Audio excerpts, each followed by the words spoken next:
Tuhan Bapa di surga, kami sungguh membutuhkan hikmat dan bijaksana dari Tuhan di dalam menjalani kehidupan yang berkenan di hadapan Tuhan. Kami juga sungguh membutuhkan hikmat dari Tuhan untuk kami dapat memfilter, menyaring berbagai macam ajaran-ajaran yang mungkin kami dengar lewat media sosial, lewat khotbah-khotbah, atau berbagai macam sarana-sarana yang lain. Karena kami sadar ya Tuhan, hanya ajaran yang sehat, yang didasarkan kepada kebenaran firman Tuhan, itulah ajaran yang akan mempertumbuhkan iman dan kerohanian kami, sehingga hidup kami boleh menjadi hidup yang berbuah, hidup yang berdampak menjadi berkat bagi banyak orang, dan terlebih lagi hidup kami boleh menjadi hidup yang memuliakan Tuhan. Kami sungguh rindu ya Tuhan melalui acara Pojok Iman dan Etika PAI pada malam hari ini, kami bukan saja diperlengkapi dan dibekali secara kognitif untuk dapat menyaring, mengevaluasi, memfilter berbagai macam ajaran-ajaran dan nilai-nilai di dalam dunia ini yang ditawarkan kepada kami. Tetapi lebih daripada itu, ya Tuhan, agar kami juga boleh memiliki hati yang penuh dengan belas kasihan kepada Kristus, kepada orang-orang yang sebenarnya mereka sedang berjalan menuju kepada kebinasaan yang kekal, orang-orang yang sungguh membutuhkan Injil Kristus di dalam kehidupan mereka. Biarlah kami boleh melihat mereka seperti Kristus melihat, biarlah hati kami dipenuhi oleh compassion, belas kasihan kepada orang-orang yang belum mengalami karya kelahiran baru di dalam kuasa Roh Kudus. Terima kasih ya Tuhan, pimpin dan tolong untuk setiap kami, berikan kepada kami konsentrasi yang baik. Di dalam nama Tuhan Yesus Kristus, kami bersyukur dan berdoa. Amin.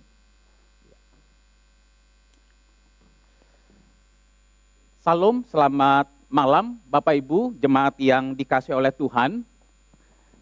Nah Bapak Ibu saudara-saudara yang terkasih di dalam Tuhan, di dalam acara Pojok Iman dan Etika atau PAI pada malam hari ini, ya kita akan membahas sebuah topik yang penting, yaitu membedah ajaran Kristen progresif. Nah saudara-saudara, nanti materi yang saya sampaikan ini kurang lebih sekitar 18 slide ya. Saudara nanti bisa mendapatkan PDF-nya, nah tetapi saya tidak akan bagikan kepada saudara malam hari ini, ya oleh karena tanggal 24 Juni 2024 hari Senin jam 18.30, nah saya juga memberikan topik yang kurang lebih sama di dalam acara PTJ, ya Pembinaan Teologi Jemaat di GKI Coyudan, saudara-saudara.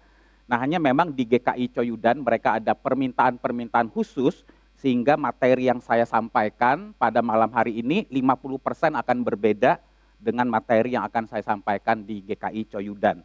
Nah namun walaupun 50% berbeda saudara, karena biasanya kalau materi ini sudah diberikan hari ini kepada saudara-saudara, ya kadang-kadang itu bisa beredar ke sana kemari, ya jadi orang juga nanti nggak terlalu tertarik untuk menelaah lebih jauh. Ya padahal ketika kita membaca materi yang ada dalam bentuk PDF ini, ya tanpa mendapatkan penjelasan lebih lanjut atau lebih detail berkaitan dengan yang disampaikan, ya mungkin kita akan kurang mendapatkan pemahaman yang utuh. Nah itulah sebabnya nanti materi ini saya akan serahkan ke penginjil Paulus, ya nanti di atas tanggal 24 Juni, ya 25 Juni lah saudara bisa minta ke penginjil Paulus untuk materi PDF yang hari ini ya, kalau saudara-saudara memang tertarik ingin mempelajari lebih dalam. Nah Bapak Ibu saudara-saudara yang terkasih di dalam Tuhan, sebelum kita membahas lebih jauh tentang latar belakang, ciri-ciri dan karakteristik daripada ajaran Kristen progresif, ya saya ingin tekankan saudara-saudara bahwa hari ini sifatnya itu adalah ceramah dan tanya jawab. Jadi nanti kurang lebih setengah jam terakhir saya memberikan kesempatan kepada saudara-saudara untuk bertanya. Ya, saudara mau menyanggah pendapat saya juga boleh, saudara tidak setuju juga boleh, ya. Nah, kemudian Saya juga ingin menegaskan karena ini bentuknya ceramah, saudara. Ceramah itu berbeda dengan khotbah, ya. Kalau khotbah, preaching itu secara sederhana adalah aplikasi dari kebenaran firman Allah di dalam hidup sehari-hari. Ya, jadi biasanya khotbah yang baik itu membahas sebuah teks, teks itu digali, dipahami, ya, ditarik aplikasinya di dalam kehidupan sehari-hari. Nah, sedangkan yang saya sampaikan pada saat ini itu bukan bentuk khotbah, tetapi bentuknya adalah ceramah. Nah, pertama-tama saudara, saya ingin mengajak saudara-saudara nanti bisa memperhatikan website atau situs resmi berkaitan dengan Kristen Progresif ini. Ya, saudara bisa melihat di progressivechristianity.org. Ya, nah di situ saudara bisa membaca secara detail, ini situs resmi mereka, website resmi mereka, saudara, di mana mereka menyampaikan ya nilai-nilai inti atau keyakinan-keyakinan mereka, termasuk juga misi atau tujuan daripada gerakan Kristen Progresif ini. Ya, saudara mau sambil buka website ini atau nanti buka di rumah juga boleh. Nah, kemudian yang berikutnya saudara-saudara adalah perhatikan ya bahwa Kristen Progresif ini saudara, dia itu memiliki sebuah prinsip teologi dan keyakinannya sangat lentur atau sangat fleksibel. Itulah sebabnya saudara-saudara di dalam saudara membaca website daripada mereka, saudara tidak akan menemukan dogma dari Kristen Progresif. Ya, dogma itu artinya apa? Secara sederhana dogma itu adalah sebuah doktrin yang baku atau keyakinan yang baku yang dipegang mereka terus-menerus. Ya, misalnya sebagai contoh saudara, kita gereja-gereja Injili ya yang menekankan Alkitab itu adalah firman Allah, yang menekankan yang namanya sola scriptura, ya, hanya Alkitab yang memiliki otoritas wibawa tertinggi di dalam ajaran dan di dalam kehidupan praktis. Saudara-saudara, kita itu punya yang namanya dogma. Doktrin atau keyakinan-keyakinan yang baku yang kita yakini tidak berubah dari dulu sampai sekarang. Misalnya apa saudara? Kita percaya bahwa Yesus Kristus itu adalah satu-satunya jalan keselamatan. Di luar Kristus manusia binasa. Ya, nah itu saudara-saudara itu adalah dogma, keyakinan yang tidak berubah. Nah tetapi saudara-saudara yang terkasih di dalam Tuhan, Kristen Progresif saudara itu mereka tidak memiliki dogma. Ya, keyakinan mereka itu bisa berubah-ubah, sangat lentur, bisa disesuaikan dengan kondisi dan kebutuhan yang ada. Ya, atau secara sederhana saudara, Kristen Progresif itu nanti di dalam karakteristik yang ada kita mengetahui mereka itu memiliki sifat fleksibel teologi. Ya, teologi mereka itu sangat fleksibel, bergantung kepada konteks, bergantung kepada situasi zaman. Jadi apa yang mereka yakini pada hari ini, suatu saat berapa tahun kemudian itu bisa berubah kalau kondisi zaman itu berubah, saudara-saudara. Nah itulah sebabnya yang mereka sampaikan di dalam website ini itu adalah berkaitan dengan core values, ya, nilai-nilai inti daripada Kristen Progresif. Nah saudara-saudara, saya ingin ajak kita saudara untuk menganalisis ya daripada Kristen Progresif ini. Nah yang pertama saudara, kebanyakan kaum Kristen Progresif saudara itu dulunya berasal dari orang-orang Kristen liberal. Jadi saudara-saudara bisa dikatakan bahwa Kristen Progresif itu sebenarnya boleh dikatakan turunan dari kekristenan yang sifatnya liberal. Nah apa itu saudara Kristen liberal? Kristen liberal itu secara sederhana saudara-saudara adalah mereka memandang ya keyakinan daripada iman Kristen itu dari sudut pandang kacamata orang modern, saudara. Ya, sehingga misalnya ketika mereka membaca Alkitab, ya mereka itu membaca Alkitab termasuk juga mujizat-mujizat yang dicatat di dalam Alkitab itu berdasarkan kacamata sains, ya, bagaimana mereka menjelaskan misalnya Laut Teberau terbelah dua, ya kan, kemudian Yesus memberi makan 5.000 orang, saudara. Nah, mujizat-mujizat yang ada di dalam Alkitab itu mereka coba lihat di dalam kacamata sains, ya, di dalam kacamata orang modern pada zaman sekarang. Nah, itulah sebabnya saudara-saudara, orang Kristen liberal itu sangat menekankan yang namanya rasio, ya, di dalam menilai dan melihat segala sesuatu, ya. Sesuatu itu dianggap baik atau tidak, masuk akal atau tidak, itu didasarkan kepada apakah ajaran itu sesuai enggak dengan rasio kita atau tidak. Nah, saudara-saudara yang terkasih di dalam Tuhan, saya ingin menjelaskan lebih jauh saudara-saudara tentang masalah kekristenan liberal ini, karena Kristen progresif itu kan turunan daripada Kristen liberal, ya. Misalnya seperti ini, saudara. Orang Kristen liberal tidak terlalu mempermasalahkan, saudara, ya, apakah Yesus itu benar-benar bangkit atau tidak. Nah, saudara, jadi bagi mereka Yesus Kristus itu bangkit, apakah itu sebuah fakta historis atau itu tidak, itu bukan hal yang penting. Tetapi yang paling penting adalah di balik kisah-kisah Alkitab itu, ya, di balik kisah-kisah Alkitab itu sebenarnya mengajarkan sebuah ajaran moral yang penting. Nah, jadi ajaran moral itu yang ditangkap. Ya, kita tidak perlu mempermasalahkan, ya, bahwa peristiwa itu adalah sesuatu yang benar-benar terjadi atau tidak. Misalnya tentang kebangkitan Yesus. Apakah kebangkitan Yesus itu sebuah fakta atau fiksi? Maka bagi orang Kristen liberal, mereka tidak perlu mempermasalahkan itu. Bagi mereka yang penting, saudara, adalah sebenarnya apa ajaran moral atau makna rohani yang ingin disampaikan oleh penulis Alkitab berkaitan dengan peristiwa kebangkitan Yesus. Ya, misalnya contohnya sederhananya seperti ini, saudara. Misalnya kisah Malin Kundang. Ya. Nah, kalau orang Kristen liberal, saudara, mereka berkata seperti ini. Kita tidak perlu mempermasalahkan apakah betul dulu ada orang yang namanya Malin Kundang. Secara historis ada atau tidak. Dan orang ini adalah orang yang durhaka kepada ibunya dan akhirnya dia dikutuk menjadi batu. Nah, kita tidak perlu permasalahkan itu sebuah fakta nyata, itu sebuah peristiwa yang historis atau tidak. Tetapi yang paling penting ketika kita membaca kisah Malin Kundang adalah pesan moral apa? Makna rohani apa yang ingin disampaikan lewat kisah itu. Nah, pesan moralnya apa, saudara? Kalau kita baca kisah Malin Kundang, kita sebagai anak jangan durhaka kepada orang tua.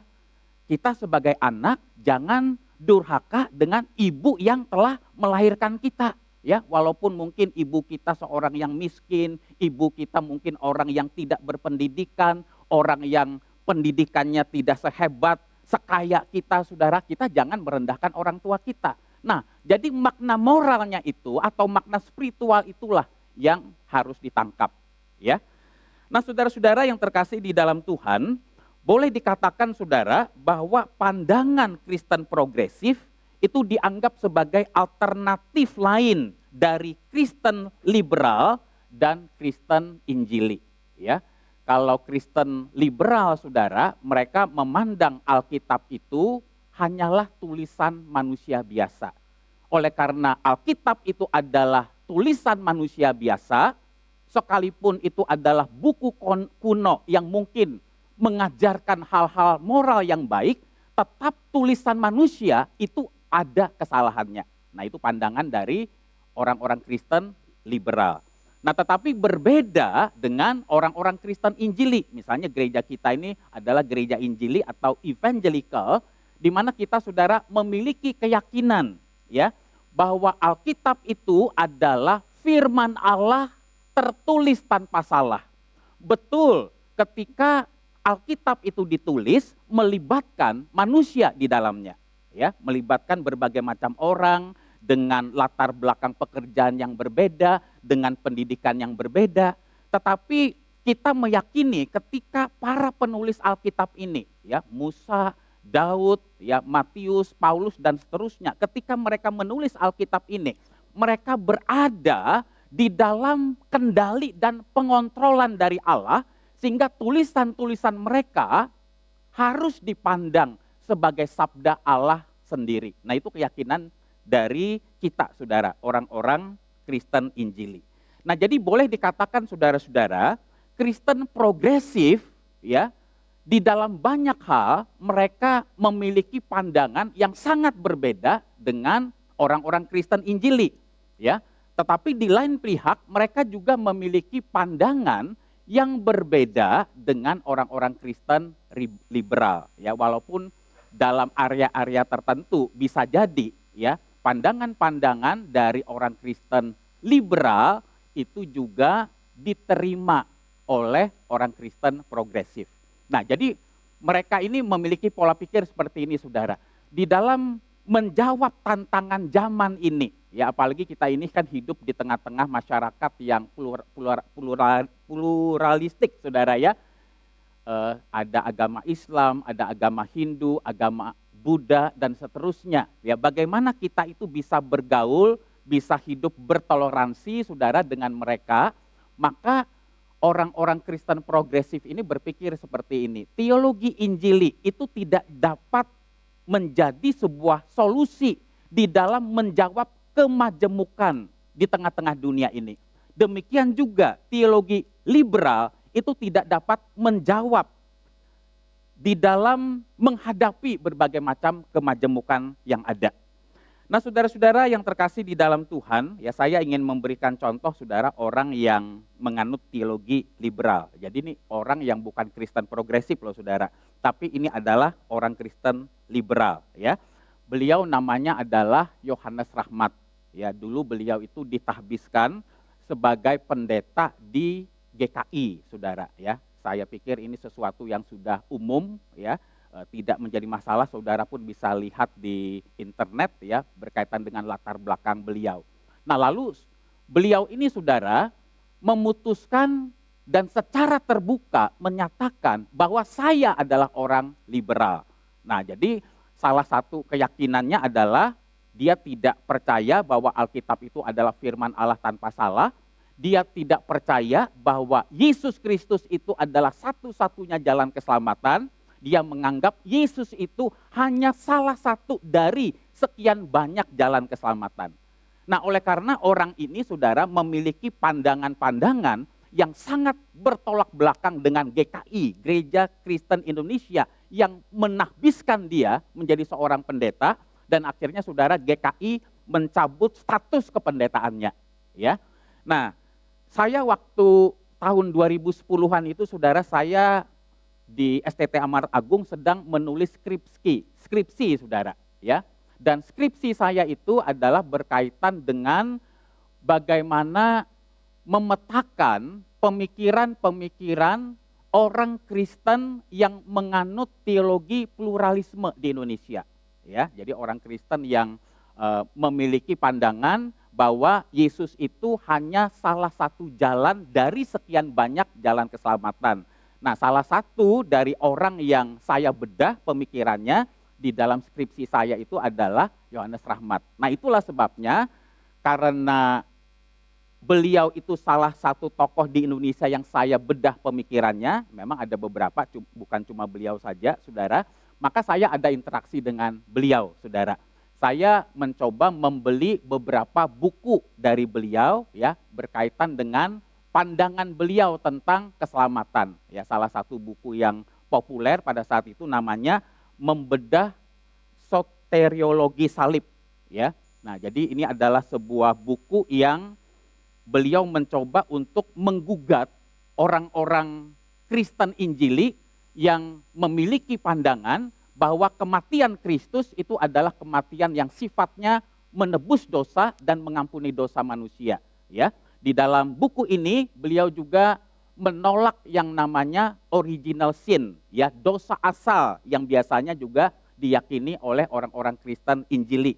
Di dalam buku ini juga beliau menolak, ya, kebangkitan Tuhan Yesus secara tubuh. Ya, jadi beliau percaya memang Yesus Kristus itu mati di kayu salib, tapi kematian Kristus itu sekali lagi bukan kematian yang sifatnya menebus, ya. Dan kebangkitan Kristus itu bukanlah sebuah fakta yang nyata, tetapi kebangkitan Kristus itu sebenarnya hanyalah sebuah rekayasa dari murid-muridnya. Ya, jadi murid-murid Tuhan Yesus itu begitu kagum, ya, begitu terpesona dengan Yesus, ya, begitu berharganya figur Yesus ini dan bernilainya Yesus ini dalam hidup mereka, sehingga di dalam keyakinan Yohanes Rahmat ini, saudara-saudara, murid-murid Yesus yang menulis Injil itu, mereka itu terlalu melebih-lebihkan, ya, tentang kehidupan yang Yesus jalani selama dia hidup di dalam dunia ini.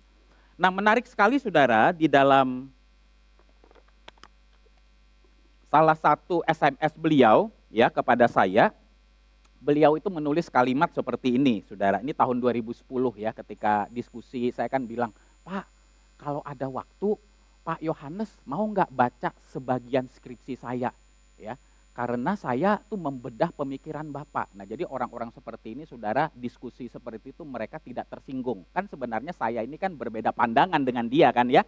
Nah, mereka itu sangat terbuka ya, dan Pak Yohanes Rahmat juga waktu itu saya sih punya kesan ya, orangnya sangat ramah ya saudara.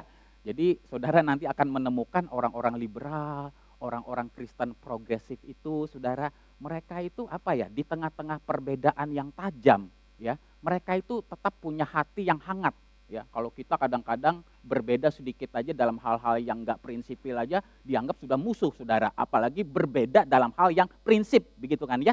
Tapi kalau mereka itu ya biasa aja diskusi begitu.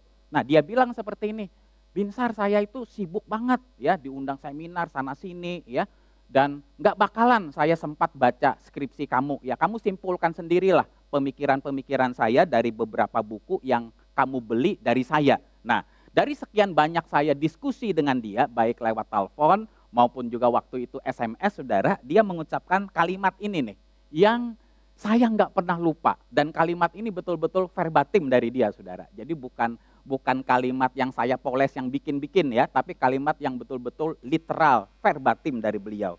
Nah, beliau berkata seperti ini, dulu saya orang yang sangat injili seperti Anda.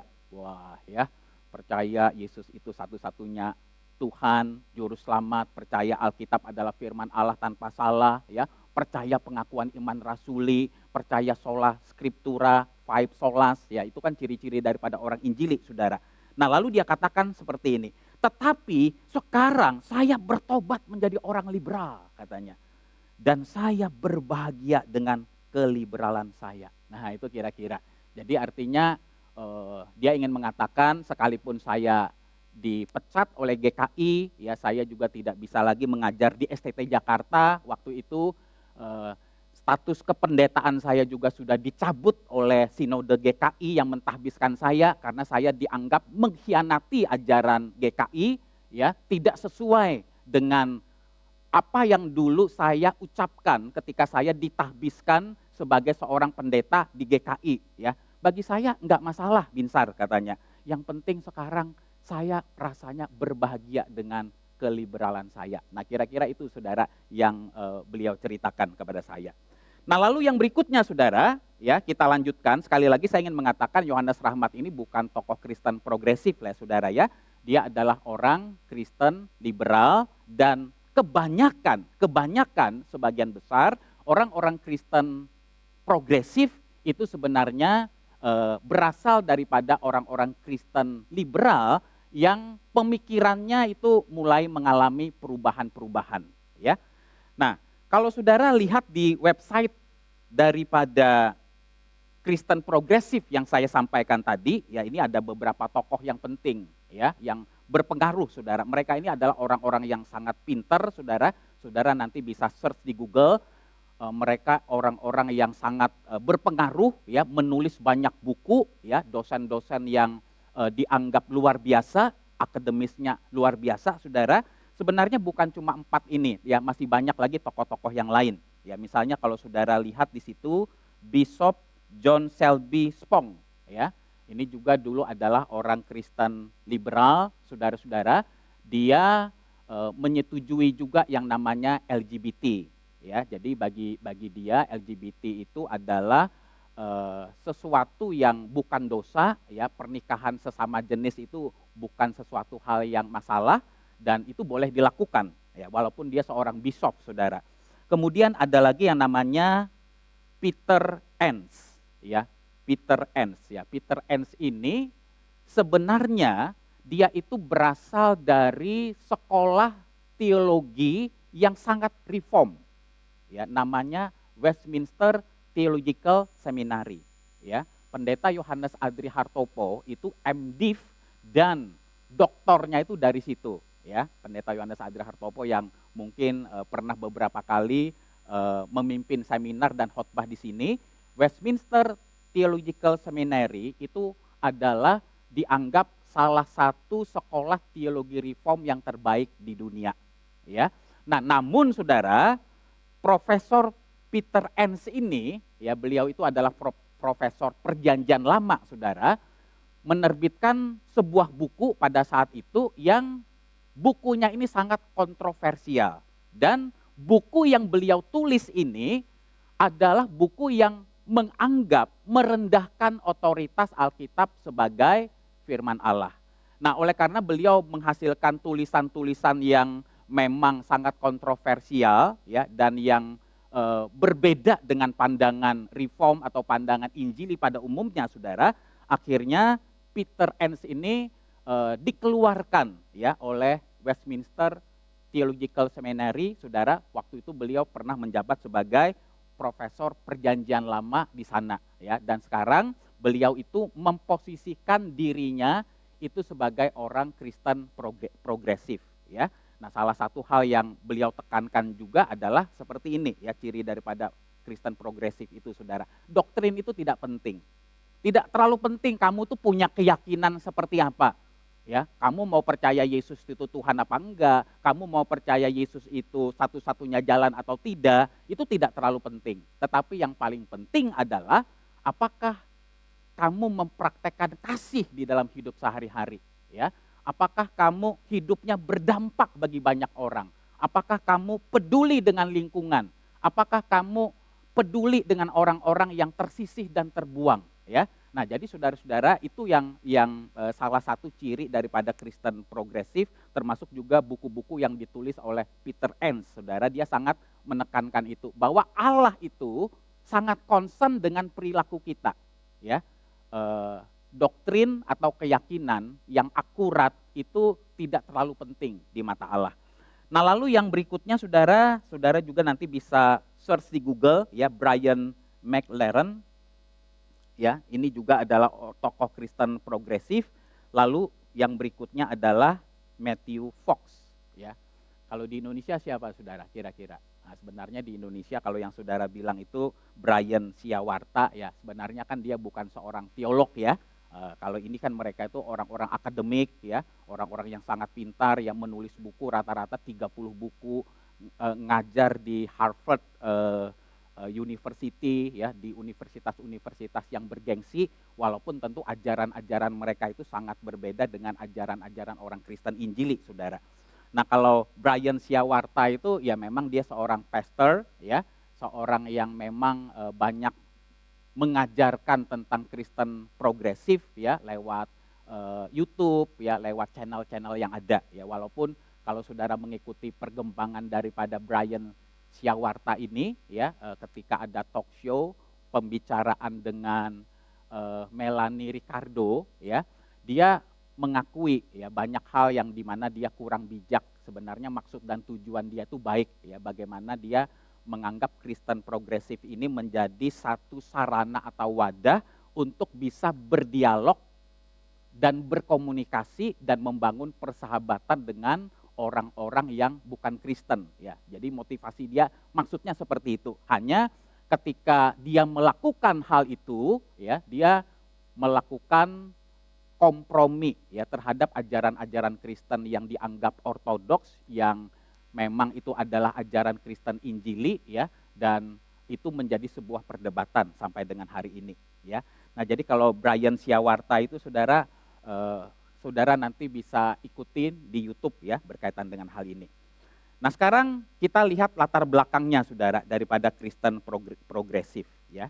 Yang pertama saudara, kekristenan progresif itu bertujuan untuk menjadikan agama Kristen itu relevan, terbuka, dan dapat diterima oleh semua kalangan. Nah ini sebenarnya kelihatannya motivasinya baik saudara. Bagaimana ya ajaran-ajaran kekristenan itu bisa diterima misalnya oleh orang-orang yang LGBT. Bagaimana ya kekristenan itu juga bisa diterima oleh orang-orang yang beragama Buddha, beragama Islam, beragama Hindu, ya, diterima oleh semua kalangan. Nah, jadi motivasi dia adalah seperti itu dan ingin menjadikan kekristenan itu menjadi sesuatu yang relevan, yang kontekstual, yang sesuai dengan kebutuhan zaman. Nah, itu adalah tujuan dari keberadaan Kristen progresif, saudara. Lalu yang kedua adalah kekristenan progresif itu muncul sebagai respons terhadap doktrin tradisional yang dianggap kaku, dogmatis atau tidak relevan dengan zaman, sehingga gerakan ini bersifat fleksibel teologi. Ya. Nah jadi saudara, Kristen progresif itu muncul di tengah-tengah satu kondisi bahwa ada banyak gereja-gereja, khususnya gereja-gereja Injili, ya, termasuk misalnya Gereja Kalam Kudus, ya, Gereja Kristus Yesus, GRII, Hok Im Tong, yaitu dianggap sebagai gereja-gereja Injili, evangelical, saudara, yang mereka pandang itu memiliki dogma atau keyakinan-keyakinan yang kaku, ya, misalnya apa? Percaya bahwa Yesus Kristus itu satu-satunya Tuhan dan Juru Selamat. Nah bagi mereka saudara, pernyataan seperti itu adalah sebuah arogansi keagamaan. Bagaimana orang lain yang bukan Kristen itu bisa tertarik dengan kekristenan, bersahabat dengan orang Kristen, kalau orang Kristen sendiri arogan, merasa apa? Merasa diri paling benar, merasa diri masuk surga, hanya melalui Yesus masuk surga. Bagaimana kita bisa bergaul dengan mereka kalau kita begitu kaku? Nah saudara, itu keyakinan daripada orang-orang Kristen progresif. Nah maka orang Kristen progresif itu mengatakan seperti ini, orang itu agama apapun juga dia, itu pasti ada rencana Tuhan di dalamnya. Ya, dia kasih ilustrasi seperti ini. Kalau saudara lahir di dalam keluarga Buddha, pasti Anda jadi Buddha. Bukan jadi Kristen, saudara, terlepas nanti setelah besar mungkin jadi orang Kristen. Ya masuk akal juga ya saudara ya, saya pikir juga bisa gitu ya. Kalau saya ini lahir, orang tua saya Buddha, mungkin saya jadi Buddha loh sekarang saudara. Ya, saya nggak tahu nanti percaya Yesus apa enggak, itu karya Tuhan, anugerah Tuhan. Ya, kalau saya ini orang tuanya saudara, Hindu, terlahir di dalam keluarga Hindu, nanti agama saya juga pasti Hindu saudara. Nah, memang kalau kita lihat secara sepintas saudara, benar juga ya.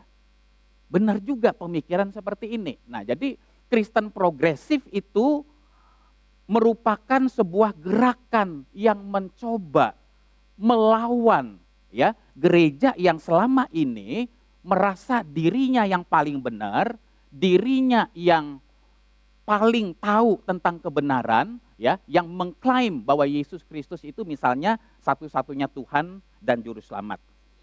Lalu yang berikutnya saudara, ciri yang berikutnya adalah kekristenan progresif itu adalah agama Kristen harus modern dan progresif.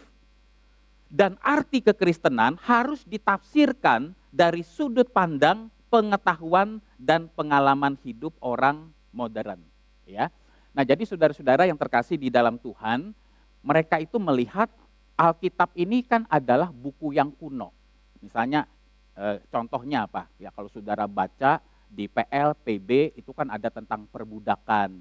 Iya kan? Ada perbudakan kan ya? Zaman sekarang mana ada Pak budak begitu loh, ya. Jelas saja perbudakan itu bertentangan dengan hak asasi manusia. Lalu yang berikutnya misalnya mereka mengatakan apa? Tuh Pak, zaman dahulu itu poligami loh. Tuhan menyetujui poligami. Lihat aja raja-raja Israel, ya. Daud yang dianggap sebagai orang yang berkenan di hadapan Tuhan, istrinya lebih dari satu, apalagi Salomo. Begitu loh, ya. Nah, jadi mereka memandang seperti itu. ya, bahwa Alkitab ini adalah buku kuno, sehingga ketika kita orang modern yang melihat Alkitab yang kuno ini, kita tidak boleh menafsirkannya secara harafiah. Ya, kita harus menafsirkan Alkitab ini dari sudut pandang kacamata orang modern. Ya. Lalu yang berikutnya, saudara, kita lihat ya, kekristenan progresif itu berupaya untuk mengintegrasikan cara-cara berpikir yang sekuler. Ya, sekuler itu artinya, saudara, adalah cara-cara berpikir yang seringkali dipakai oleh dunia, dan umumnya cara berpikir yang dipakai oleh dunia ini biasanya bertabrakan atau bertentangan dengan kebenaran firman Tuhan. Nah, mereka itu berusaha untuk mengintegrasikan, ya, menggabungkan cara berpikir yang duniawi, yang sekuler, dengan cara berpikir yang religius, yang sesuai dengan iman Kristen. Pada saat terjadi tabrakan atau bentrokan antara yang sekuler dengan yang religius ini, nah maka saudara, mereka punya konsep bahwa yang sekuler inilah yang harus diutamakan, mengalahkan yang religius. Ya, itu keyakinan mereka. Lalu yang berikutnya, saudara, Kristen progresif lebih melihat Yesus Kristus itu sebagai teladan hidup daripada sebagai objek penyembahan atau Tuhan. Nah, jadi saudara, spektrum daripada orang-orang yang berada dalam kategori Kristen progresif ini luas, saudara. Ada enggak orang Kristen progresif yang percaya Yesus itu Tuhan? Ada. Tapi ada enggak orang Kristen progresif yang tidak percaya Yesus itu Tuhan? Ya, dia anggap Yesus itu hanya guru moral, guru agung. Ada. Ya, jadi spektrumnya sangat luas. Ya. Nah, ini harus kita pahami dengan baik-baik, saudara. Nah, tetapi yang ditekankan di dalam Kristen progresif itu, saudara, adalah kita itu tidak perlu permasalahkan Yesus itu Tuhan apa enggak. Itu enggak terlalu penting bagi mereka. Kenapa? Karena begitu kita mempermasalahkan tentang Yesus itu Tuhan atau tidak, itu nanti akan menimbulkan perdebatan yang tidak ada habis-habisnya. Dan perdebatan yang tidak habis-habisnya ini justru akan menimbulkan perpecahan, saudara. Tetapi apa yang menyatukan? Yang menyatukan itu adalah tidak perlu kita memikirkan identitas Yesus itu. Apakah dia benar-benar Tuhan atau bukan. Yang paling penting adalah teladan hidup dari Yesus. Ya. Yesus sangat peduli kepada orang miskin, Yesus sangat peduli kepada orang yang tersisih, Yesus sangat peduli kepada orang yang sakit. Nah, inilah seharusnya yang dilakukan oleh kita sebagai manusia. Nah, jadi saudara, boleh dikatakan orang-orang Kristen progresif itu lebih menekankan teladan moral dari Yesus, itu jauh lebih penting daripada identitas siapa diri Yesus yang sesungguhnya. Lalu yang berikutnya, saudara, ini slogan-slogan yang biasa digunakan oleh penganut Kristen progresif, saudara, slogan-slogan mereka. Lebih baik hati dan tindakan yang benar daripada teologi atau doktrin yang benar. Begitu, ya. Nah, seharusnya kalau kita orang Kristen Injili, saudara, memandangnya seperti apa? Ini kan mereka kan jatuh ke ekstrim yang lain kan, seolah-olah mendikotomikan antara doktrin dengan perilaku, ya. Nah, seharusnya bagi kita, saudara, kalau kita memperhatikan prinsip daripada Alkitab, Alkitab itu tidak pernah menceraikan atau mendikotomikan antara ajaran doktrin dengan perilaku hidup sehari-hari, ya. Itulah sebabnya kalau saudara misalnya membaca tulisan-tulisan Rasul Paulus, saudara, misalnya Roma pasal 1 sampai dengan pasal yang ke-11, di situ sebenarnya Paulus bicara tentang doktrin, ajaran, ya. Kita ini adalah manusia berdosa, kita ini adalah mati secara rohani, dengan kekuatan kita ini tidak bisa menyenangkan Tuhan, tetapi Kristus yang menebus kita, mengampuni dosa kita, Kristus yang memperdamaikan kita dengan Allah. Nah, jadi pasal 1 sampai dengan pasal 11 dari kitab Roma itu bicara tentang doktrin, bicara tentang ajaran. Baru pasal yang ke-12 sampai yang ke-16 bicara tentang aplikasi praktis dari doktrin-doktrin yang Paulus ajarkan di 11 pasal pertama. Jadi saudara, bagi kita orang-orang Kristen Injili, kita itu sebenarnya tidak perlu mempertentangkan dua hal ini atau mendikotomikan dua hal ini. Ya, doktrin dan perilaku itu adalah dua hal yang penting. Ya, teori dan praktek itu adalah dua hal yang sama-sama yang penting. Teori yang buruk akan membawa saudara kepada praktek hidup yang buruk. Setuju nggak kalimat ini? Saya punya teori hidup yang baik, belum tentu saya mempraktekkan teori hidup saya. Betul kan? Belum tentu loh. Punya teori hidup yang baik, belum tentu saya menghidupi dan melakukannya. Tetapi teori hidup yang buruk itu pasti membawa saya kepada perilaku hidup yang buruk. Misalnya saudara, saya itu punya value, nilai hidup. Uang itu adalah segala-galanya. Ya, saya melihat kemuliaan diri saya, melihat keberhargaan orang lain, itu berdasarkan berapa banyak uang yang dia punya. Ya, bagi saya uang itu segala-galanya. Itu value saya, nilai hidup saya, teori hidup saya. Dan pasti saudara, kalau teori hidup saya yang salah ini, yang tidak sesuai dengan kebenaran firman Tuhan, itu nanti akan teraplikasi di dalam praktek hidup saya sehari-hari. Ya, saya akan menjadi orang yang cinta uang, saya akan menjadi orang yang tamak, saya akan menjadi orang yang melihat orang lain dan melihat kemuliaan diri saya, itu semata-mata dari berapa banyak yang saya punya. Ya, jelas sekali nilai hidup yang buruk, yang salah, akan membawa saya kepada perilaku dan praktek hidup yang buruk. Ya, jadi teologi dan kehidupan, saudara, itu adalah dua hal yang tidak perlu kita pertentangkan satu dengan yang lain. Lalu yang berikutnya, saudara, slogan-slogan yang biasa sering dipakai oleh orang-orang Kristen progresif, saudara. Yang penting hidup kita mengikuti dan meneladani Yesus, bukan menjadikan Yesus sebagai objek penyembahan kita. Gitu loh. Ya. Jadi sekali lagi, identitas Yesus itu tidak penting. Apakah betul Yesus itu Tuhan? Apakah betul Yesus itu satu-satunya juru selamat? Itu tidak terlalu penting identitas siapa Yesus. Tetapi yang paling penting adalah bagaimana Yesus Kristus ini memberikan sebuah teladan yang agung, yang luar biasa. Ya, ini jadi saya teringat dengan perkataan dari Mahatma Gandhi kan ya.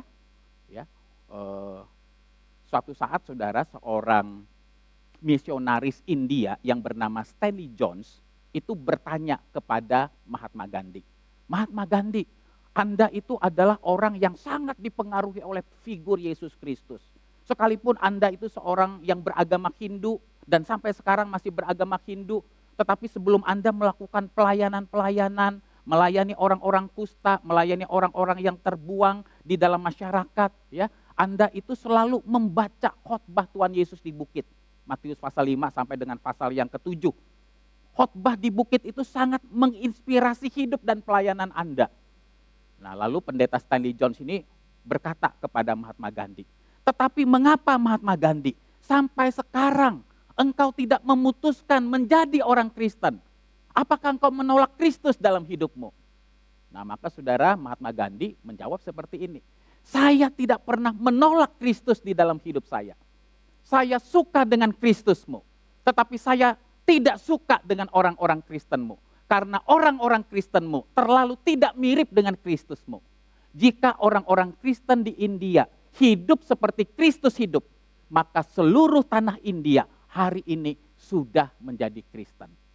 Nah, jadi saudara-saudara, memang kalau kita baca biografi daripada Mahatma Gandhi ini, saudara, pada saat Mahatma Gandhi hidup, memang pada saat itu kan India berada di dalam penjajahan, ya, orang-orang Inggris yang mayoritas beragama Kristen dan mereka adalah orang-orang berkulit putih.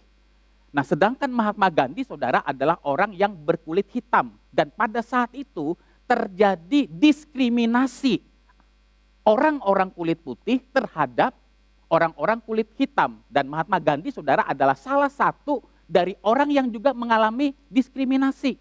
Nah, itulah sebabnya ketika orang-orang Inggris, ya, orang-orang kulit putih yang mayoritas Kristen itu melakukan diskriminasi, Mahatma Gandhi berpikir seperti ini. Yang saya pelajari tentang khotbah di bukit, yang saya pelajari tentang Yesus sekalipun saya beragama Hindu, Yesus itu tidak pernah melakukan diskriminasi. Yesus mengasihi semua orang, semua suku. Nah, maka dia berkeyakinan, saudara, bahwa ajaran Kristus itu sangat tinggi, sangat agung, ya. Tetapi orang-orang Kristen itu tidak mempraktekkan, tidak menghidupi apa yang Yesus ajarkan itu. Nah, jadi saudara-saudara, kalau ditanya, Pak, Mahatma Gandhi masuk surga apa enggak ya? Ya nanti aja kita lihat di surga ya, kita ketemu apa enggak, saudara, ya kan? Nah, saya juga enggak pernah wawancara dia, ya. Saya sebenarnya kalau ketemu Mahatma Gandhi ingin tanya sih, Mahatma Gandhi, Anda itu percaya Yesus Tuhan atau hanya sebatas guru moral? Nah, saya enggak tahu. Nanti ya saudara ya, tanya aja di surga. Saya enggak tahu, saya enggak bisa jawab. Ya, yang spekulasi-spekulasi begitu. Ya, walaupun ada orang yang bilang Mahatma Gandhi itu Hindu, tapi hatinya Kristen, makanya disebut Kristen anonim katanya. Ya, nah saya nggak berani saudara spekulasi-spekulasi begitu. Ya, urusan Tuhan biarlah urusan Tuhan. Ya, nggak perlu kita memberikan label atau memastikan sesuatu yang memang tidak pasti, saudara. Nah sekarang yang berikutnya, saudara, ya kita lihat pandangan Kristen progresif terhadap otoritas dan penafsiran Alkitab, saudara. Yang pertama, saudara, bagi orang-orang Kristen progresif, Alkitab itu adalah sebuah buku kuno yang menggambarkan evolusi pemikiran manusia, ya, evolusi pemikiran manusia, ya. Yang namanya evolusi itu kan berarti berkembang, ya, dari sesuatu yang sederhana kepada sesuatu yang lebih kompleks, kepada sesuatu yang lebih sempurna, ya. Termasuk juga mereka melihat ada progres dari perjanjian lama kepada perjanjian baru, ya. Itu adalah sebuah tahap evolusi menuju kepada perkembangan yang lebih baik. Nah, misalnya saudara, nah ini misalnya yang disampaikan oleh Brian Siawarta, begitu ya. Tuh di YouTube-nya, saudara ya. Kalau kita lihat raja-raja Israel, termasuk raja-raja yang dianggap sangat cinta Tuhan, Daud, ya, kemudian Salomo, kan semuanya poligami. Nah, berarti pada masa PL, Allah itu mengizinkan, menyetujui yang namanya pernikahan poligami. Nah, tetapi pada saat memasuki masa perjanjian baru, Allah itu boleh dikatakan melakukan revisi, ya. Dulu dia mengizinkan, dulu dia memperbolehkan. Nah, sekarang kita masuk ke dalam era perjanjian baru di mana Yesus Kristus datang ke dalam dunia, tidak lagi nih berlaku pernikahan poligami, yang berlaku apa? Pernikahan yang sifatnya monogami. Nah, saudara-saudara, kita harus memperhatikan, saudara. Misalnya kita baca ya Kejadian 2 ayat 24, saudara. Ya, kalau kita tahu tentang pernikahan, itu kan harus tanya kepada orang yang mendesainnya. Ya, untuk apa pernikahan itu diadakan? Ya, pulpen ada dibuat untuk menulis, buku ada untuk apa? Dibaca. AC dibuat untuk apa? Supaya menjadi pendingin, saudara. Nah, kalau benda-benda yang ada di dunia ini ada tujuannya, maka saya percaya segala sesuatu yang diciptakan oleh Tuhan itu ada tujuannya, termasuk juga lembaga pernikahan. Oleh karena pernikahan itu adalah desain daripada Allah, maka kita harus bertanya kepada Allah melalui firman Tuhan ini, apa yang Tuhan ajarkan, saudara, tentang pernikahan Kristen, ya. Misalnya kita lihat, saudara, di dalam Kejadian 2 ayat 24. Ya, Kejadian 2 ayat 24, di situ dikatakan apa? Sebab itu seorang laki-laki akan meninggalkan ayahnya dan ibunya dan bersatu dengan istrinya. Ya, perhatikan di situ, saudara. Seorang laki-laki, bentuknya apa? Tunggal, bukan jamak, saudara. Bersatu dengan istrinya. Istrinya ini juga bentuknya tunggal. Nah, jadi saudara, sejak awal, ya, sebelum manusia jatuh ke dalam dosa, kan manusia jatuh ke dalam dosa itu kan dicatat di dalam Kejadian pasal 3. Yang kita baca ini kan Kejadian pasal 2. Jadi sejak awal, saudara, pernikahan Kristen itu adalah pernikahan yang sifatnya apa? Monogami. Bukan antara seorang laki-laki dengan banyak wanita, bukan juga antara seorang wanita dengan banyak pria, tapi seorang pria dengan seorang wanita. Ya, itu jelas saudara. Hanya memang kita harus mengakui saudara, pada masa itu poligami itu adalah sesuatu hal yang biasa yang terjadi di dalam budaya pada masa itu. Apalagi yang namanya raja, saudara. Pernikahan-pernikahan pada zaman kuno pada saat itu, ya, pernikahan itu biasanya raja-raja itu membangun relasi atau hubungan, saudara, dengan kerajaan-kerajaan di sekitarnya. Nah, bagaimana mereka membangun hubungan dengan kerajaan-kerajaan di sekitarnya? Itu salah satunya relasi itu dibangun melalui pernikahan dengan wanita-wanita yang ada pada saat itu. Nah, saudara-saudara, jadi kita harus membedakan saudara konteks budaya pada saat itu, ya, konteks budaya pada saat itu dengan apa yang diajarkan oleh firman Tuhan. Jadi sejak awal, sejak semula Allah itu sebenarnya merancang yang namanya pernikahan yang sifatnya adalah monogami, bukan poligami, ya. Misalnya saudara baca lagi Ulangan 17, nanti baca di rumah saudara ya. Ulangan 17 ayat 14 sampai 20. Nah, di situ juga jelas saudara. Allah memberikan kriteria terhadap raja Israel. Ya, kalau engkau memilih mengangkat seorang raja, dikatakan tuh di dalam Ulangan 17 ayat 14 sampai 20, pilihlah seorang raja yang takut akan Allah, yang cinta akan Allah, yang tidak tamak akan harta dan kekayaan, ya. Yang orientasi hidupnya bukan mengumpulkan harta.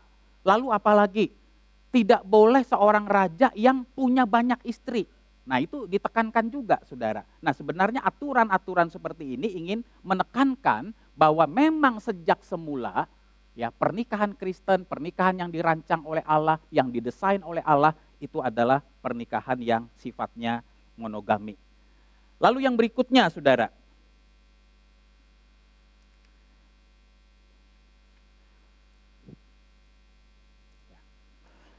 bagi orang-orang Kristen progresif, saudara, tidak ada penafsiran Alkitab yang mutlak benar. Ya, semuanya relatif. Nah, itu saudara keyakinan mereka. Nah, kenapa hal ini terjadi? Karena bagi mereka otoritas pembaca itu di atas otoritas Alkitab. Ya, jadi yang menjadi penentu kebenaran bagi orang-orang Kristen progresif itu bukanlah Alkitab yang adalah firman Allah.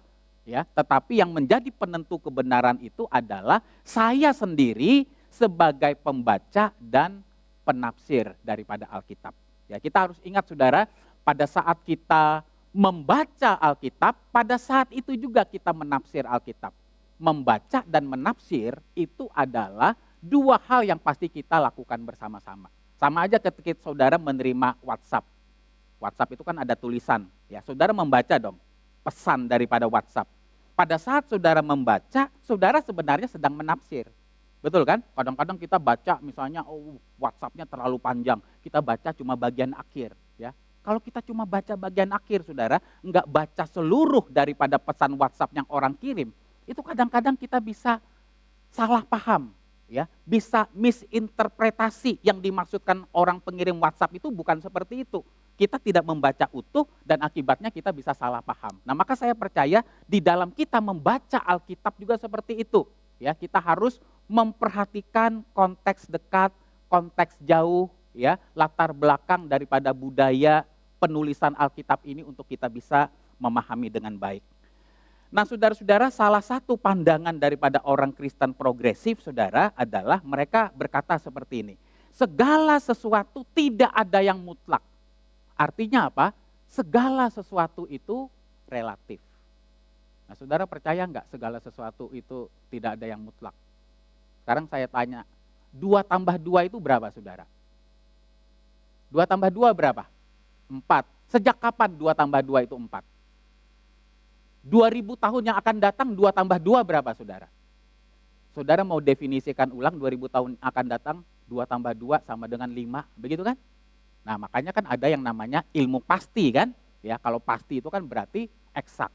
Kita ini saudara tidak akan terlepas dari yang namanya kemutlakan, ya.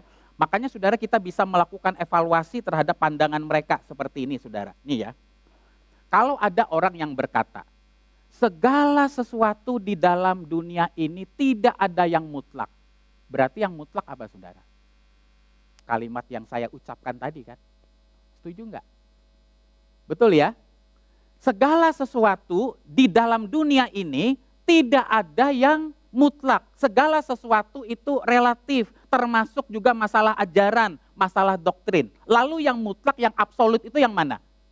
Yang baru saya ucapin tadi. Setuju? Paham ya? Berarti saudara, di dalam dunia ini kita tidak akan pernah lepas dari yang namanya apa? Mempercayai kemutlakan. Ya, makanya di dalam bagian ini saya ingin memberikan evaluasi, dikatakan apa? Yang mutlak adalah pandangan mereka yang mengatakan bahwa segala sesuatu tidak ada yang mutlak. Ya. Lalu yang berikutnya, saudara, ada beberapa hal yang bisa kita pelajari, saudara, dari kekristenan progresif. Ya, saya akan bahas secara cepat ya supaya kita ada waktu untuk bisa tanya jawab.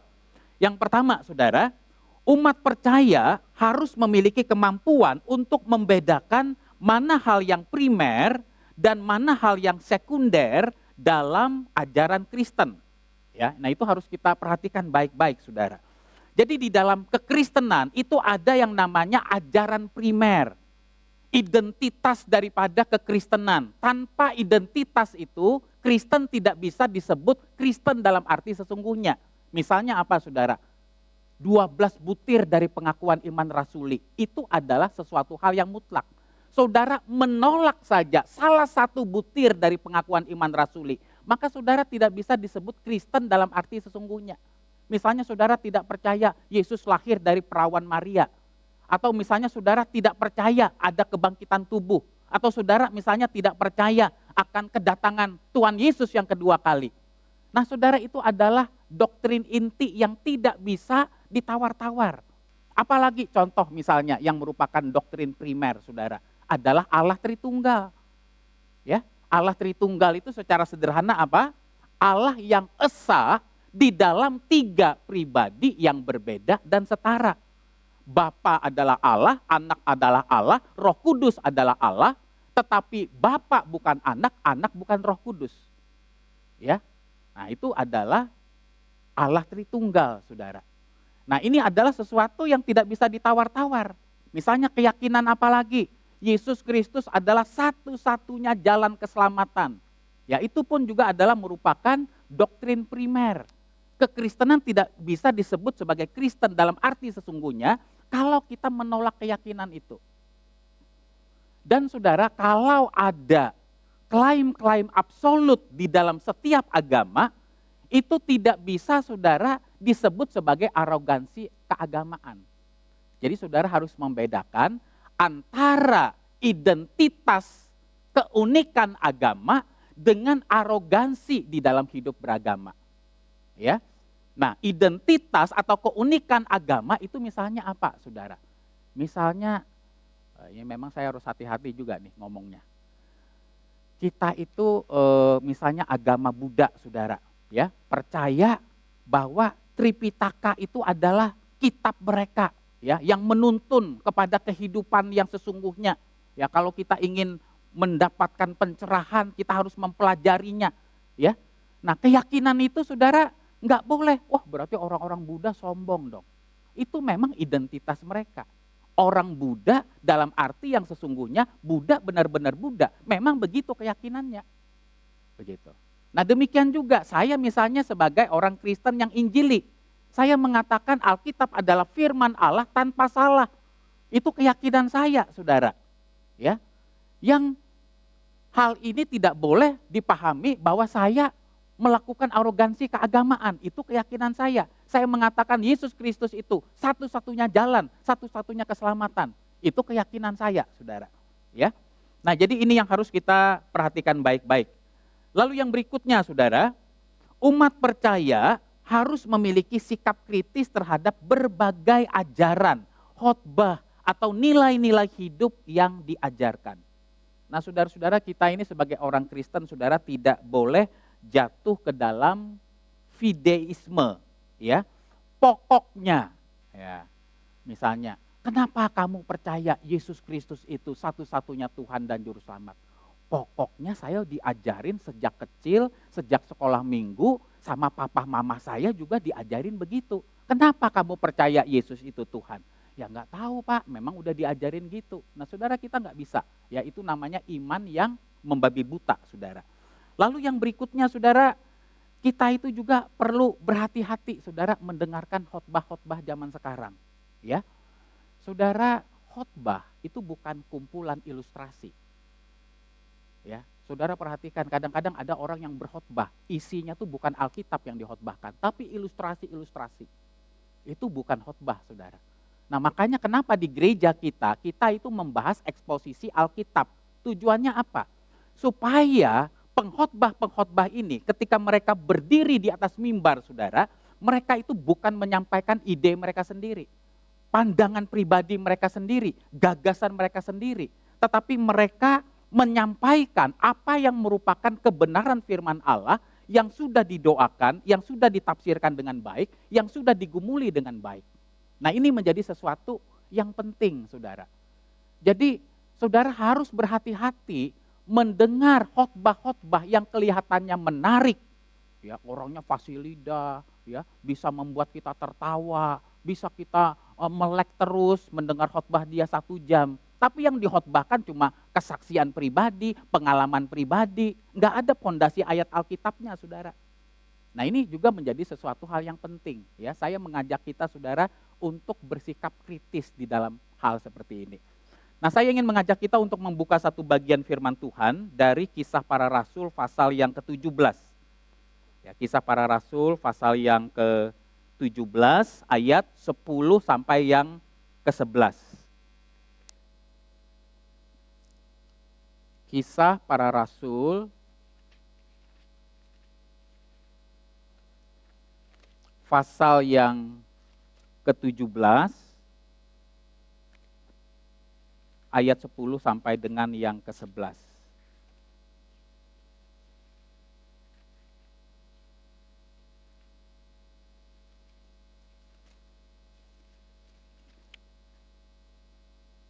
Kisah Para Rasul pasal 17 ayat 10 sampai 11 dikatakan seperti ini. Pada malam itu juga segera saudara-saudara di situ menyuruh Paulus dan Silas berangkat ke Berea. Setibanya di sana, pergilah mereka ke rumah ibadat orang Yahudi. Nah, perhatikan ayat yang ke-11, saudara.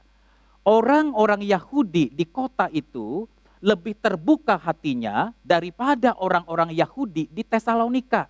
Karena mereka menerima firman itu dengan segala kerelaan hati dan setiap hari mereka menyelidiki kitab suci untuk mengetahui apakah semuanya itu benar demikian. Ya.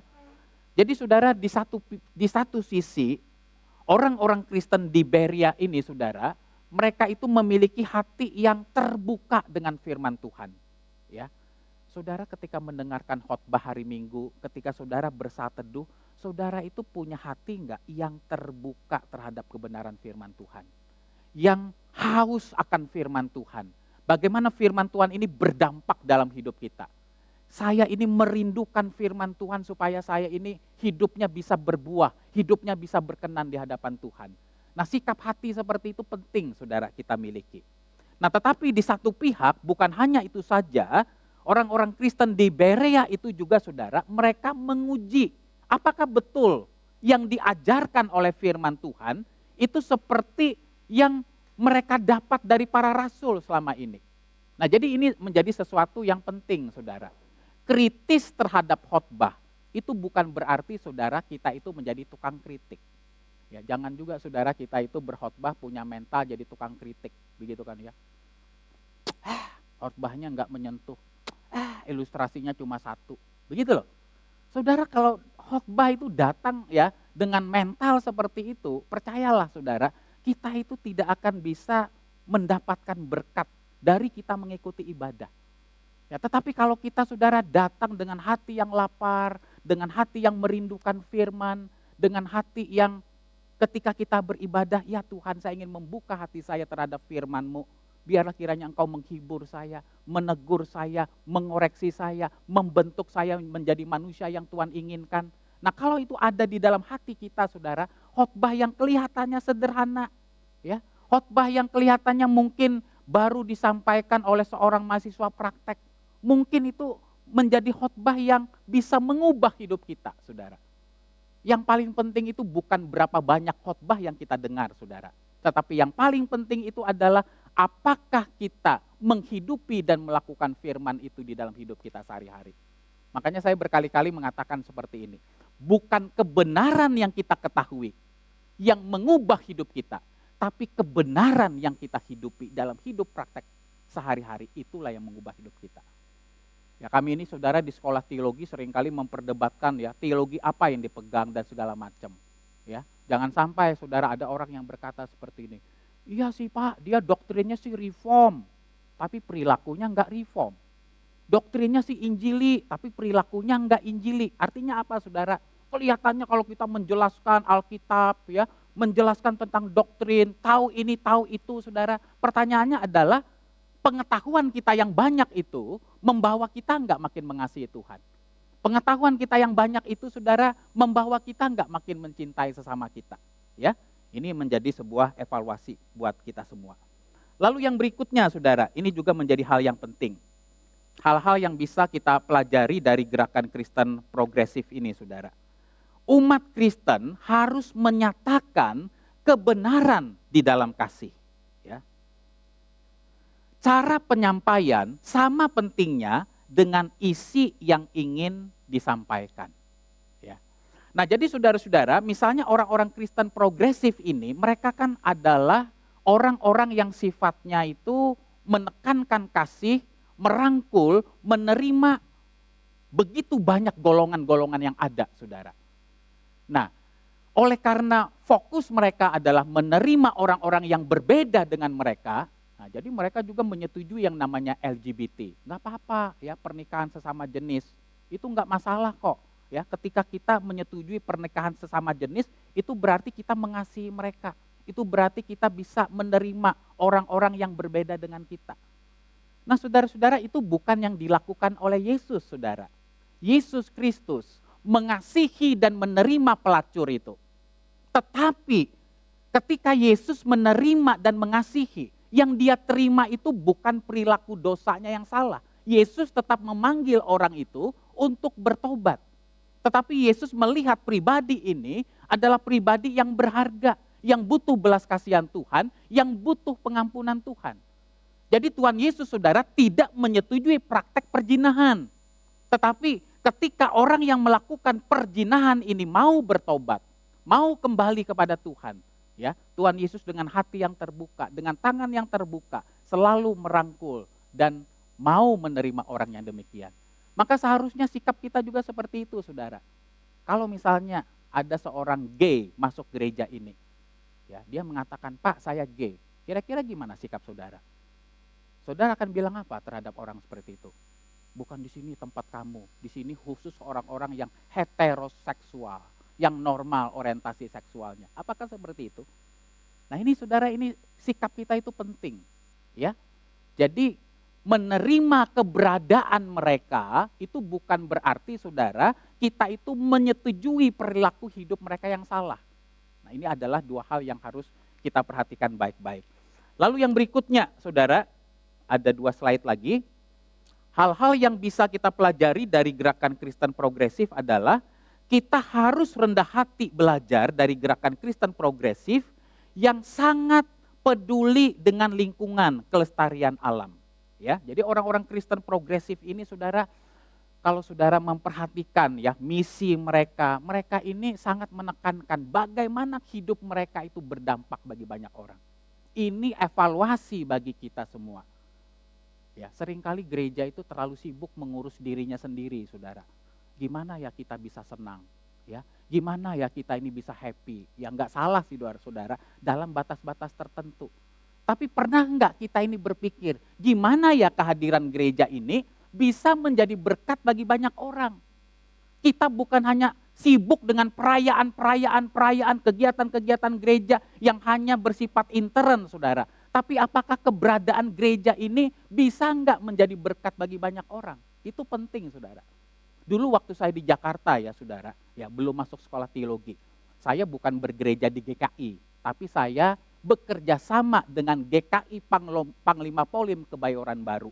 Ya, apa yang kami lakukan? Yang kami lakukan adalah kami membantu para pemulung-pemulung di Jakarta, saudara, beberapa wilayah tertentu, bagaimana caranya mereka punya KTP.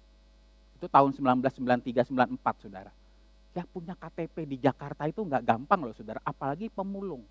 Nah mungkin hal itu sederhana saudara, tetapi itu adalah sebuah tindakan yang nyata, yang bisa kita lakukan saudara. Jadi yuk mari kita jangan hanya berpikir untuk diri kita sendiri, ya. Tetapi bagaimana keberadaan kita ini bisa menjadi berkat bagi banyak orang. Gereja kita ini menjadi gereja yang bukan hanya berdampak bagi jemaat, tapi juga berdampak bagi banyak orang. Ya, itu perlu kita pikirkan. Ya, tantangan buat kita orang-orang Kristen Injili, saudara. Lalu yang terakhir, umat percaya harus waspada terhadap bahaya intelektualisme, termasuk juga emosionalisme dalam hidup beragama. Ya, nah saudara-saudara kalau ada kata isme, ya, itu kita perlu berhati-hati. Misalnya ada kalimat seperti ini, kita harus menjadi orang Kristen yang rasional. Itu baik saudara, karena kita diciptakan oleh Tuhan punya rasio, ya. Kita itu dipanggil untuk memahami segala sesuatu dengan rasio kita, sekalipun juga rasio kita terbatas untuk bisa memahami Tuhan dengan sempurna.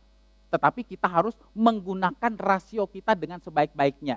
Sekalipun rasio kita ini terbatas, sekalipun rasio kita ini tercemar oleh karena dosa.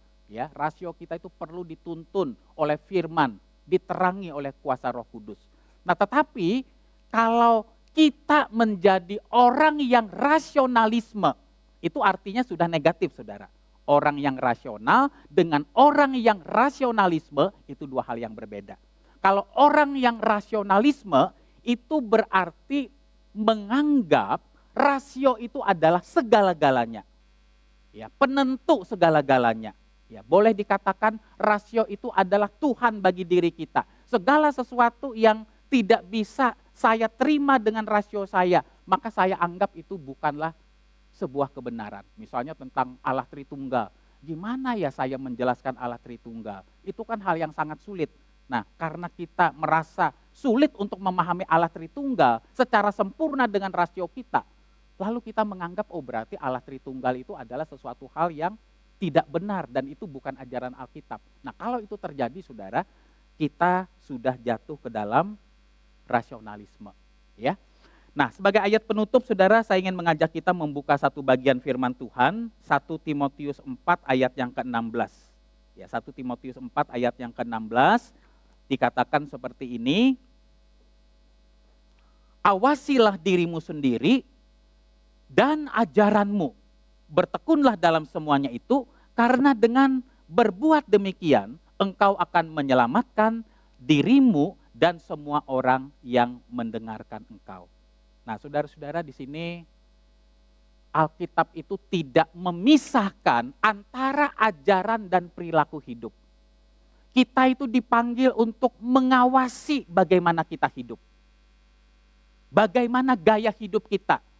Bagaimana kita menjalani hidup keluarga, menjalani hidup bisnis, menjalani pelayanan kita, memperlakukan orang lain, memperlakukan sesama kita. Bagaimana kita hidup? Kita perlu mencermati terus-menerus. Tapi Rasul Paulus tidak hanya berhenti di situ.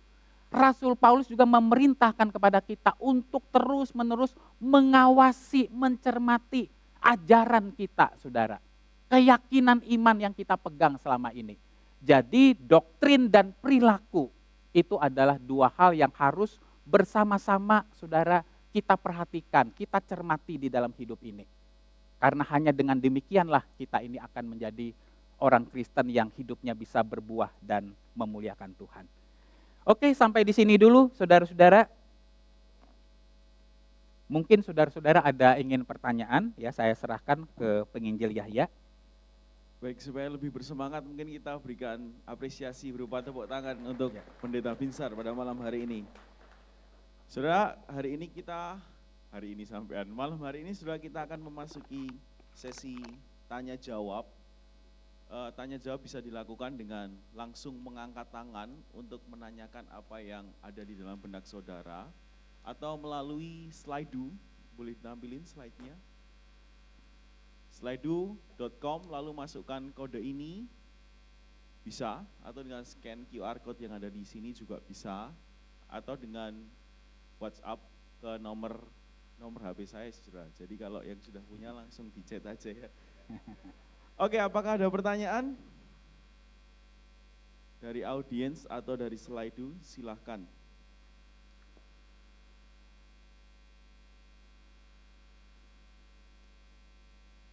Dari audiens dulu. Ada pertanyaan, saudara-saudara? Ya mungkin saudara yang hadir pada saat ini tidak selalu paham 100% dengan istilah-istilah yang saya gunakan, ya nggak apa-apa saudara, ya 70% saudara bisa memahami, itu pun juga baik, ya. Mungkin kalau belum ada, saya awali dari pertanyaan. Ada ya? Mana? Oh, Pak Singgit.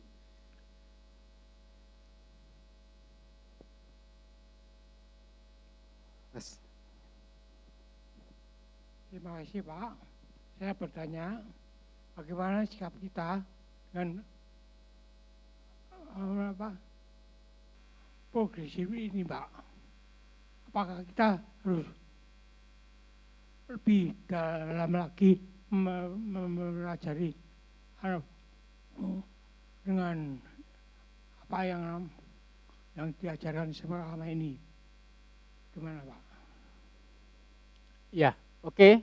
Nah jadi saudara-saudara, ya tadi ada sisi-sisi positif sebenarnya dari gerakan Kristen progresif ini. Ya, sisi positifnya adalah dia ingin menekankan gereja itu jangan hanya berkutat dengan ajaran, berkutat dengan doktrin, ya, berkutat dengan kepentingan internnya sendiri, tetapi bagaimana gereja itu menjadi gereja yang berdampak bagi banyak orang, ya. Nah, ini juga menjadi sesuatu hal yang baik, saudara, ya. Nah, tetapi kita juga harus waspada bagaimana hidup kita atau gereja itu bisa berdampak bagi banyak orang, tidak berarti kita itu harus mengorbankan kebenaran-kebenaran esensial di dalam hidup beragama, saudara. Ya, misalnya saudara-saudara, saya kepada saudara-saudara saya yang beragama Muslim, saya mengucapkan selamat lebaran. Enggak masalah tuh saudara, perlu enggak kita saudara mengucapkan selamat lebaran kepada mereka, selamat hari raya Idul Fitri. Perlu saudara, ya. Saya bersukacita, bergembira oleh karena dia merayakan sebuah perayaan keagamaan yang mereka anggap itu adalah sebuah perayaan keagamaan yang membawa sukacita di dalam hidup mereka. Tetapi ketika saya mengucapkan selamat hari raya Idul Fitri, selamat lebaran kepada saudara-saudara saya yang beragama Muslim, bukan berarti saya itu memiliki keyakinan yang sama seperti mereka, atau setuju dengan pandangan teologis mereka, yaitu ketika mereka melakukan puasa, ibadah puasa saudara, mereka itu kembali lagi kepada fitrahnya seperti kertas yang putih. Jadi saya tidak menyetujui pandangan teologis yang ada di balik perayaan Hari Raya Idul Fitri menurut keyakinan saya. Tapi perlu nggak saya sebagai orang Kristen mengucapkan selamat? Perlu, ya, karena saya menghormati, saya menghargai. Menghormati dan menghargai saudara-saudara saya yang Muslim ini tidak berarti saya harus setuju dengan keyakinan teologis mereka. Apa sih sebenarnya makna rohani atau makna teologis dari mereka merayakan Idul Fitri? Nah, itu yang harus kita perhatikan baik-baik. Jadi sikap kita adalah terhadap orang-orang seperti ini, ya. Tentu saudara-saudara kita harus menyatakan kebenaran di dalam kasih, ya. Kita mengajak mereka berdiskusi, ya, mengajak mereka untuk bertukar pikiran, ya. Kita tidak perlu memusuhi orang-orang yang berbeda pandangan dengan kita. Ya. Jadi saya ingin menekankan seperti ini, saudara. Musuh kita yang sesungguhnya itu bukanlah orang-orang yang berbeda pandangan dengan kita. Musuh kita yang sesungguhnya itu sebenarnya adalah kebencian yang ada di dalam diri kita sendiri. Ya, kita bisa mengasihi seseorang tanpa kita harus setuju dengan pandangannya. Nah, ini butuh kedewasaan, saudara. Kadang-kadang kalau kita sudah tidak setuju dengan pandangan seseorang, langsung satu paket kita apa? Membenci. Kamu kan beda pandangan dengan saya, berarti saya membenci kamu. Nah, tapi Tuhan Yesus mengajarkan, saudara, kita itu bisa tidak setuju dengan seseorang, bahkan di dalam hal yang esensial sekalipun, tetapi kita belajar untuk tetap mengasihi. Ya, berbeda pandangan itu bukannya berarti kita harus membenci orang itu. Maka kita harus melihat orang-orang Kristen progresif ini adalah sebagai orang-orang yang juga kita harus membawa mereka ya kembali kepada ajaran yang benar, ya, kembali kepada rel yang benar. Nah, itulah yang harus kita lakukan. Jadi kita tidak perlu mengucilkan mereka, ya, kita tidak perlu tidak bergaul sama sekali dengan mereka. Tapi bagaimana ya supaya mereka boleh kembali kepada jalan yang benar, ya, percaya kepada Yesus Kristus, satu-satunya Tuhan dan Juru Selamat. Bagaimana ya mereka percaya Alkitab adalah firman Allah, dan juga kita harus menunjukkan lewat gaya hidup kita sehari-hari, ya. Jangan sampai kita ini kelihatannya hanya berbicara tentang ajaran-ajaran, tetapi kita sendiri tidak menghidupi apa yang kita lakukan, yang kita yakini itu dalam hidup sehari-hari. Kira-kira begitu, Pak. Baik, apakah ada pertanyaan lagi? Silakan Bapak yang ada di situ. Dengan Pak siapa Pak? Mungkin boleh berkenalan. Jajal, Eli. Ya, Pak Eli silahkan. Saya tadi pertama agak terlambat, jadi ingin Kristen progresif itu pencetusnya siapa? Ingin tahu pencetusnya yang asal muasal usulan Kristen progresif itu siapa? Dan kedua, munculnya pandangan Kristen progresif itu ingin menyempurnakan Kristen atau mengacaukan? Iya. Nah, sebenarnya tadi saya sudah sampaikan ya, kalau berkaitan dengan sejarah daripada Kristen progresif ya, Bapak bisa membaca dan melihat website atau situs resminya mereka ya, progressivechristianity.org ya, di situ bisa dilihat. Jadi boleh dikatakan sebenarnya Kristen progresif itu mulai berkembangnya sekitar tahun 1994 ya, dan pencetus-pencetusnya itu adalah orang-orang yang dulunya berasal dari orang Kristen liberal. Nah, hanya mereka berpandangan seperti ini. Pandangan liberal mereka pun tidak menjawab kebutuhan-kebutuhan yang ada, ya. Nah, sehingga mereka menawarkan yang namanya kekristenan progresif. Nah, sebenarnya istilah progresif itu sendiri sebenarnya istilah yang baik, ya kan? Ya, misalnya kalau kita mendengar istilah pewahyuan Tuhan bersifat progresif dari perjanjian lama menjadi perjanjian baru, ya. Jadi pewahyuan yang progresif itu artinya dulu Tuhan menyatakan diri lewat nabi-nabi, lewat orang-orang utusannya, dan sekarang Tuhan Yesus, Allah menyatakan dirinya itu melalui Alkitab, melalui Yesus Kristus, yaitu sesuatu hal yang baik begitu loh, sesuatu yang berkembang. Nah, hanya memang istilah progresif itu dalam konteks ini memang konotasinya menjadi negatif begitu, Pak. Nah, jadi kira-kira seperti itu. Baik, terima kasih. Bapak Ibu, karena pertanyaan yang masuk cukup ada beberapa, jadi tidak semua pertanyaan nanti kita bisa tanyakan berkaitan dengan waktu.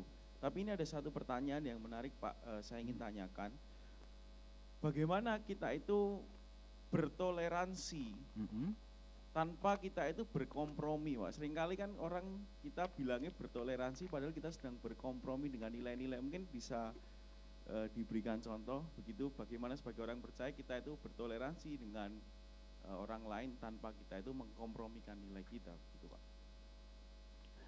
Iya, jadi pemahaman saya tentang toleransi itu adalah seperti ini, saudara. Toleransi itu bukannya berarti saya menganggap semua agama itu sama saja, ya.